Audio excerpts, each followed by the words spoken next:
The OU Board of Regents approving a $1.2 million purchase this week for the university's Advanced Radar Research Lab. ONR's Ed Murray reports how those dollars will help save lives. Standing side by side in Norman are two of the most advanced weather radar research laboratories in the world. They are separate entities, but with a common purpose, developing new technology to save lives and property. The latest involves phased array radar. The military's been using them for many years, but we started looking into the technology 5-6 years ago about developing a phased array for weather observations. Bob Palmer is the executive director of OU's Advanced Radar Research Center. Normal weather radars have a very large dish, like a satellite dish, that mechanically scans the storm. It takes typically minutes to look at a storm.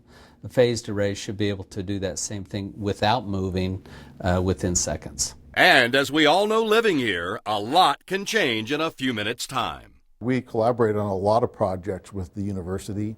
They're also developing phased array technologies. They also work with us on our latest radar, which is the Advanced Technology Demonstrator. And this is the Advanced Technology Demonstrator. Kurt Hondel is the deputy director of the National Severe Storm Laboratory. One of the parts that we're researching now is the ability to add dual polarization capability to it. With dual polarization, there's a horizontal and a vertical beam of energy, and that allows us to see the two-dimensional shapes of raindrops and ice crystals and such. It's all about increasing lead time, warnings ahead of the storm, from the specific location where a tornado will drop to the exact type of winter weather to expect. Is it going to be freezing rain, snow, sleet? Those all have different impacts on the travelers and the local community. This is the first time that dual polarization and phased array radar have been put together for meteorological applications, weather applications.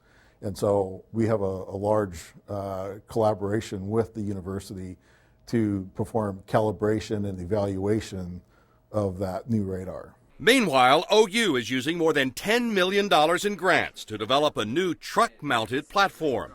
This is a rendering of what the final product will look like. It's definitely an advancement. It's called a all-digital polarimetric phased array radar. Palmer says it will not only give forecasters an immediate look at the storm, but they will see the actual particles within the clouds at unprecedented levels of high resolution.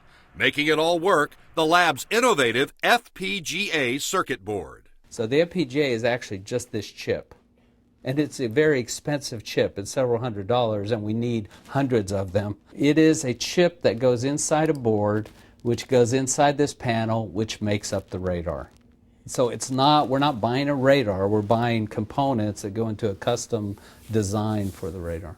OU Interim President Joseph Harris believes the weather collaboration in Norman has the makings of a Silicon Valley environment for radar research and development. He says our efforts to be a leader in radar research and its many real-world applications, from the fields of weather to defense, will have far-reaching impacts on our state and nation. So we now currently have the largest and I think the best weather radar program in the country. We're also looking at other applications of radar, from DoD applications to automotive application, autonomous vehicles, airborne radar systems. So basically we apply our radar technology to any application that we find interesting. To that end, Palmer is already seeking funding to develop even larger scale digital array systems. Ed Murray, the Oklahoma News Report. The radar truck for NOAA should be finished sometime next year, be ready for deployment in the spring of 2021.